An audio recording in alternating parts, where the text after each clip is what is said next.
Hello and welcome to a special interview for The Wire supported by Glenlivet Books. Now, we're all well aware of the critical role played by Gandhi, Nehru, Patel, and Bose in India's fight for freedom. But how many are aware of the role played by several Englishmen and Americans? A recently published book calls them Rebels Against the Raj and tells the story of 7 such people. Here is the book, and its author is the well-known and highly regarded historian and columnist Ramchandra Guha. Ram Guha, your book tells the story of 7 white-skinned rebels who fought for India's independence. Now, many of these are people we've forgotten about. Why did you think it was important to remind us and to tell us their story? Well, Karan, first of all, these are all very interesting, unusual, eccentric, and controversial characters. They were all individuals of great courage, daring, sometimes recklessness. They were all wonderful writers who left a record of what they saw, observed, and thought about. And as a biographer and as a historian, I was interested in these lives. And they were all united by a common purpose, which was to embrace a country that was not their own and to join its fight for freedom. And all of them either courted arrest or were deported in the course of their lives. Now, so the principal motivation is that of a historian and a biographer, and someone curious about the past and unusual people who are forgotten and need to be brought back to the present generation. But there is a secondary or consideration, which is that the stories speak to us today. We live in a time of increasing xenophobia and jingoism, a shutting out of the outside world, a kind of vain-glorious pride in our ancient achievements, and some kind of bizarre sense that we're destined to dominate the world. Now, of course, this kind of xenophobia and jingoism is not peculiar to India. It's also there in a country you know very well, the Great Britain, which is now experiencing the torments of having left the European Union. It's there in America with the white supremacists and so on. So I felt that this book spoke to the world as it is today, which is a world which is one that has rejected dialogue, intercultural understanding, and exchange of ideas between different nations and people. So I thought the book spoke to where we are today, but essentially it's a story. Of 7 interwoven lives in the struggle for India's freedom. I want to pick up on what you said in the second half of that answer. In your prologue, you mentioned this very special reason for writing the book. You say, this is a world governed by paranoia and nationalist xenophobia. Narendra Modi and the Rashtriya Swayamsevak Sangh see themselves as uniquely blessed by history and by God. No foreigner, they believe, can teach them anything. This book tells us they can. In other words, you are opening up the eyes of people who have convinced themselves that actually they don't need to look beyond their borders. All the wisdom and truth they need is located within India. And you're saying to them, no, we can learn a lot. And there are many in our history who have taught us a lot. That's right. And in fact, the epigraphs to this book come from Gandhi and Tagore, whose patriotism and love for India and contributions to India no one can question. But what I quote them as saying that we welcome, people from outside who have things to contribute, who offer us fresh perspectives, new ideas. Several of the people in this book were very close to Gandhi. Some were close to Nehru. That open-minded nationalism, sure of itself, that doesn't want to be defensive and hostile to what it can learn from others. I think, but again, I'd like to underline, Karan, what is true of Narendra Modi in the RSS is also true of Xi Jinping and the Chinese Communist Party, who reject any criticism or even friendly criticism of the West, and they think that they know everything. So this kind of hyper-nationalist arrogance is common to many great countries in the world. It's also true of Turkey, Russia, and the list can go on, Hungary, for example. And I think it's deeply damaging to each of these countries and to the world as a whole. Let's talk about a few of these 7 individuals of whom you've written very telling and revealing essays. And let's start with Benjamin Horniman. If his name is at all remembered today, it's because of its association with the circle in Bombay. And yet, in 1913, even before the First World War happened, when he was editor of the Bombay Chronicle, you say that he was openly, explicitly identifying with the nationalists against the Raj and with India against England. That's pretty remarkable before the First World War. And before Gandhi came back. So of course the Congress had been in existence. There were people like Tilak and Gokhale, very active. Now Honiman, as you say, is remembered by a circle, but very few people know of him. I mean, two of my friends, Bombay friends, one a writer, one a judge, both in their 60s, thought he must be a Parsi. You have Nariman Ponta, Honiman circle, and they read my book and said, thank you for telling us he's not a Parsi. Now, of course, the Parsis have made great contributions to Indian freedom, and they memorialized in statues and parks all over that great city, Bombay. But Honiman was a brave, pioneering journalist. He also started the first trade union for journalists. He also demanded that editors must have a say in the management. It's not only the money bags who should determine what a paper carries or does not carry. Now, these are questions about the autonomy and independence of editors that are very relevant to the Indian media today, to the world media today. He was a very interesting and colorful character. He was also often in court, fighting libel cases against people who want to suppress his views. And he ran afoul of the British Raj, who deported him in 1919 from his beloved Bombay, and he was only able to return 7 years later. And he stayed 20 years longer and died shortly after India became independent. Let's talk about that deportation, because it happened in 1919. And clearly this was a sign that the British had more of him than they could tolerate, and they kicked him out of the country. But this so offended Mahatma Gandhi that he called for a strike in Bombay in protest and personally ensured that it went off peacefully. Clearly, even though Gandhi had only just come back to India 4 years earlier, he admired Honiman. Absolutely. And the admiration was reciprocated. There's a news report I quote, dated 7th April 1919. 6th April was a Sunday, Karan, and that Sunday had been chosen by Gandhi as a hartal against a rollout act. And this news report talks about the hartal, and hartals were in every city of British India at that stage. The hartal in Bombay, the strike in Bombay, was led by Gandhi. It was in Chowpatty Beach. There was a crowd of 150,000 that had gathered, and the report said the crowd was composed of businessmen, textile workers, Hindus, men, women, Hindus, Muslims, Parsis, Christians, and one Englishman. So that was the editor of Bombay Chronicle, Benjamin Guy Honiman. So it's a lovely report. It's like here is one Englishman in a milling crowd of Indians, expressing his solidarity with Gandhi and the fight against this repressive piece of legislation. So the admiration was reciprocated. Honiman was deported, as you said. Gandhi organized a strike. Gandhi organized a fund to keep him going in England, where he had no job. And Gandhi was delighted when he was able to return in 1926. But in fact, it took him a long while to return, because Honiman was not allowed to leave Britain for 4 years. His attempts to get a passport were repeatedly rebuffed by the government, thus clearly denying him his constitutional rights. And this offended both Vittalbhai Patel and Muhammad Ali Jinnah that they made vociferous speeches in his defense in the Imperial Assembly. So this respect for Honiman went right across the political spectrum in India. Absolutely. In fact, later on in the book, I talk about the fact that after he came back, he briefly started a newspaper called the Indian National Herald.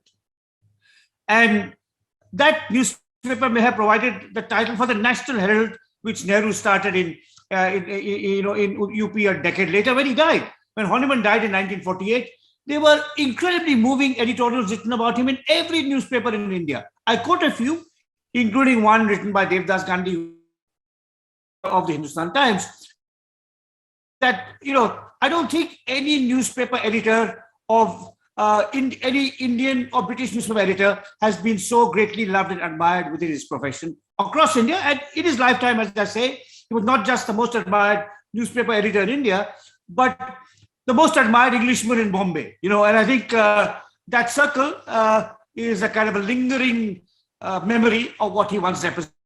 We briefly lost you there, Ram, but I'll pick up from the point that you were making about Honiman's return to India. It happened in 1925, and it's one of the most fascinating bits of the essay you've written on him.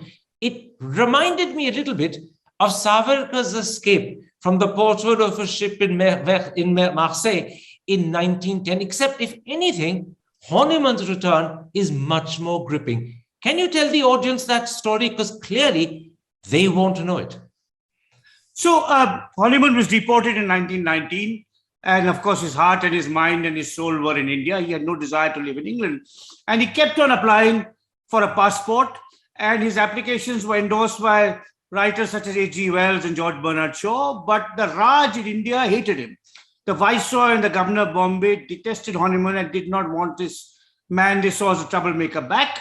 So many applications were rejected. Finally, he got a passport for Europe in 1925. And then from there, he just took a ship to Colombo. And from Colombo, another ship and landed up on the Tamil Nadu coast.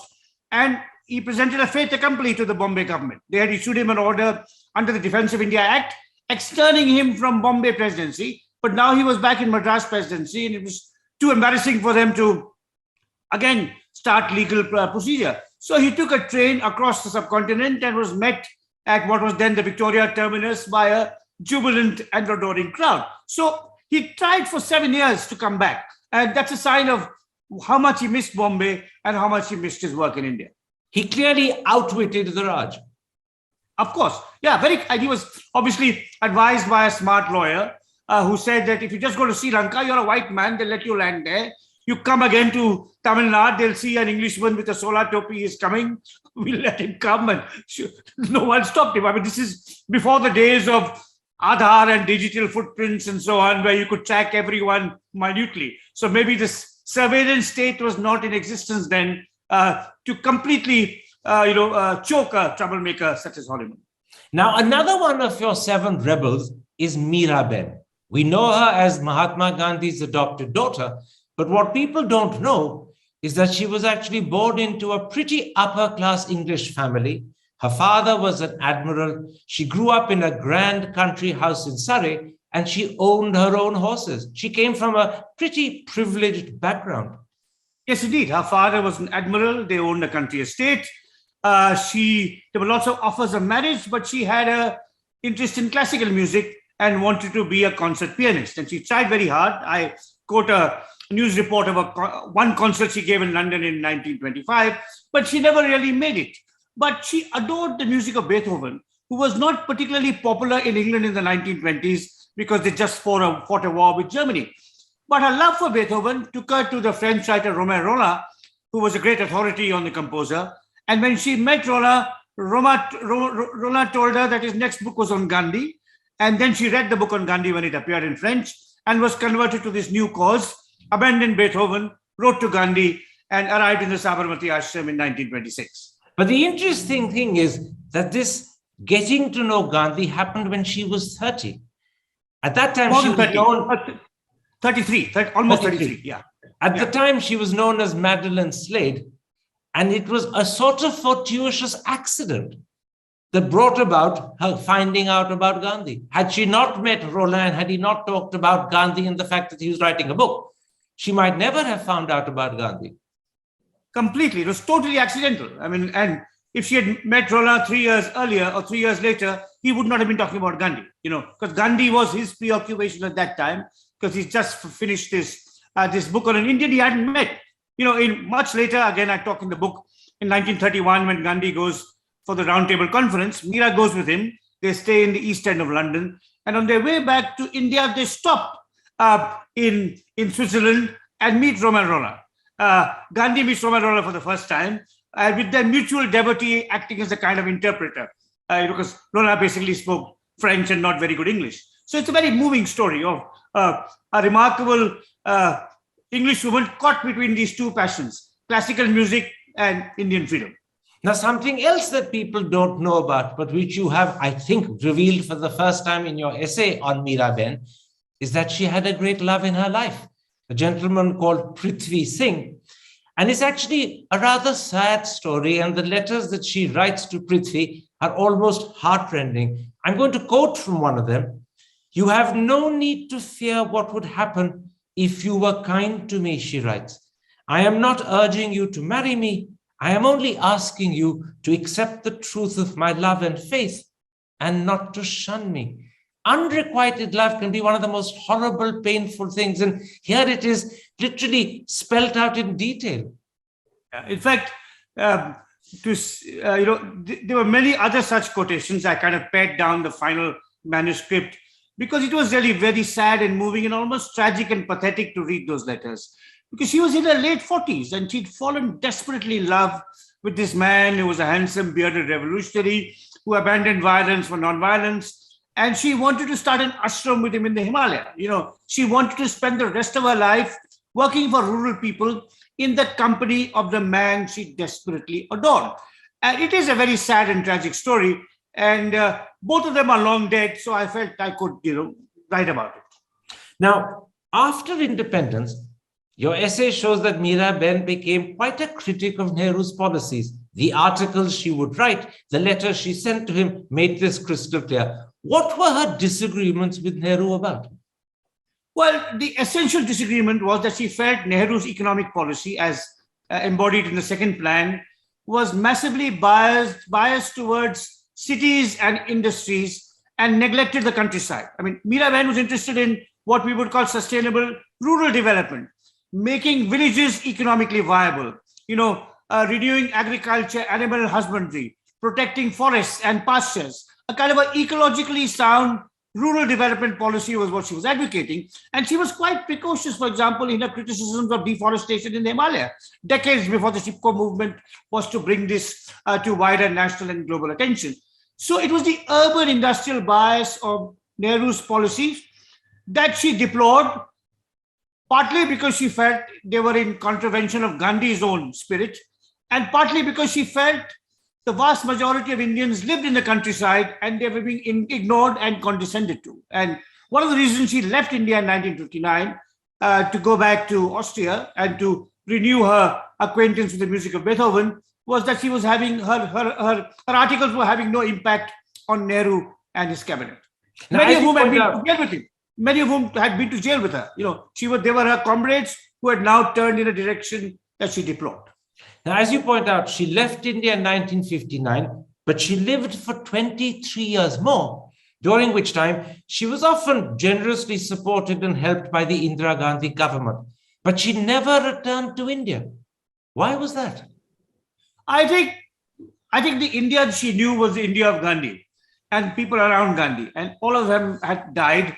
There's some very moving letters she exchanges with Rajagopalachari, whom she says, "You're my last link to that India," and so in that sense, and she had rediscovered Beethoven. She retained her interest in Gandhi. She wrote about Gandhi, and as I describe in my book, she influenced the making of Attenborough's film on Gandhi. Yes, tell me about that, because that's a particularly fascinating thing. That movie came out in the very early 80s, and although her role was clearly behind the scenes, but you believe it was quite an influential role. She ensured that the depiction of Gandhi, particularly by Ben Kingsley, was accurate and captured the spirit of the man. This is something that clearly mattered and meant a lot to Miraben. Yes, Attenborough's had been interested in making a film on Gandhi from the early 60s. He actually met Nehru shortly before he died. Then he also met Shastri. And then he met Indira Gandhi. And in the course of his wanderings, he was told about Miraben and the Quaker Horace Alexander, who had been with Gandhi in Bengal in 1946 and wrote a very good book on Gandhi, incidentally, told Miraben, "This guy is serious and will do a good job. Please meet him. He's not just an exploitative filmmaker." And Attenborough traveled several times to Mira's home in the Vienna woods, did long interviews with her.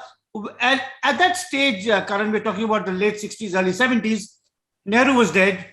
There was no one in India or indeed anywhere else who knew Gandhi as long and as intimately as Mira had. Patel was dead, Mahadev Desai was dead, Nehru was dead.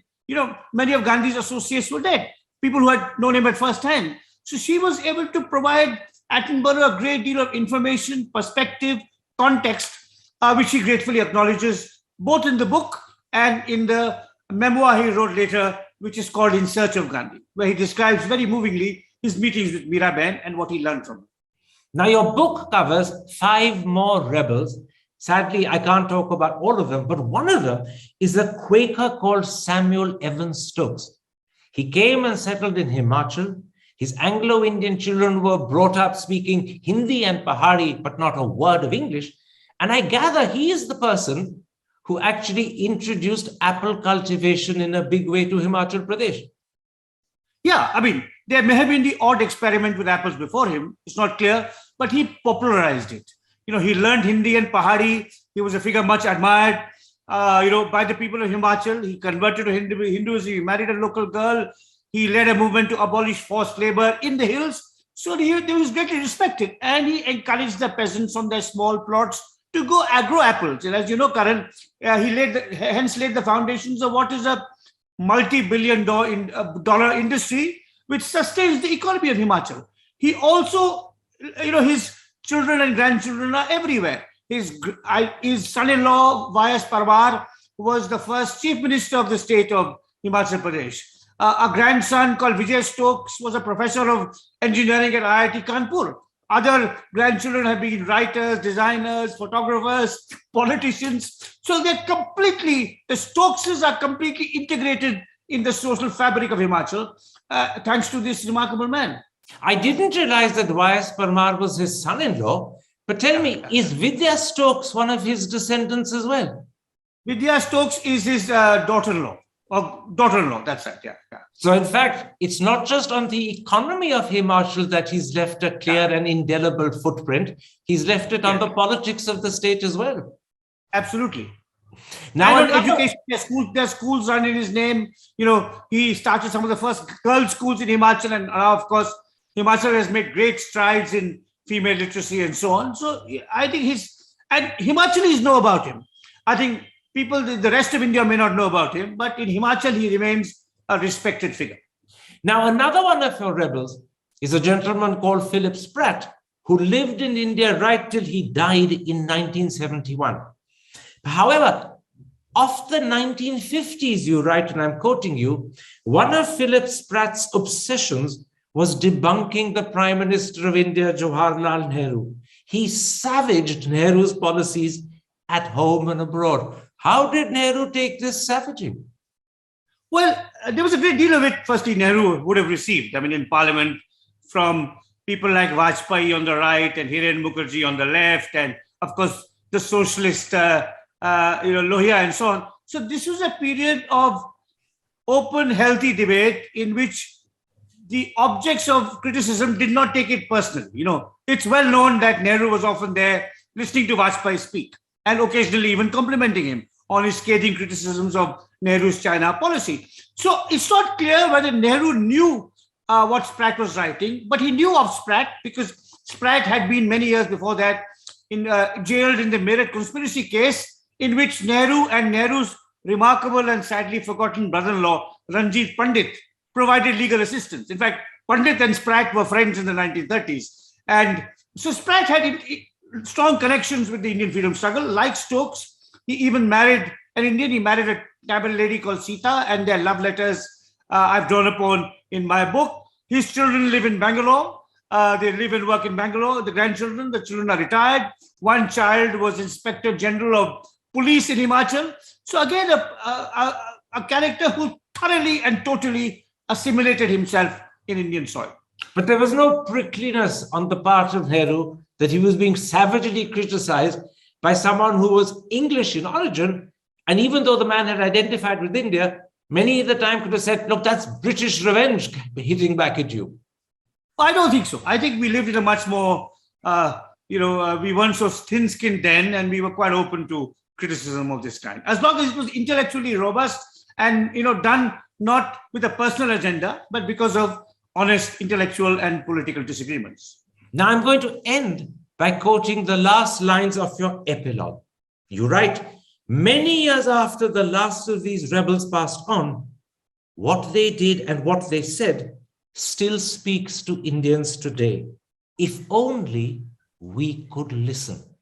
If by some miracle, these 7 were alive today and could see the sort of country India has become under Narendra Modi, how do you think they would feel? Well, I think they would have been happy that India is free, that Indians are in charge. They would probably have been moderately satisfied with the progress we made in some fields.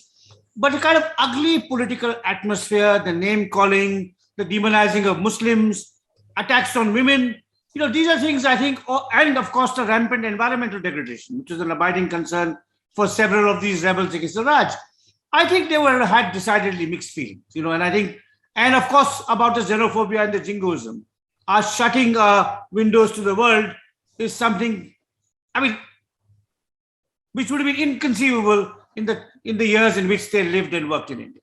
So they would have serious qualms about the sort of country we've become. They would not be happy. I think so. Ram Gua, thank you very much indeed. This is a truly fascinating book. And I'm sure many, when they read it, will be delighted that you are telling them not just about bits of our history that we've forgotten, but also about some particularly enchanting human beings who brought light and laughter to our lives, who we should always remember. And I will always look at Horniman Circle when I'm next in Bombay and think of Benjamin instead. Thank you very much. Take care. Stay safe. Thank you, Karan.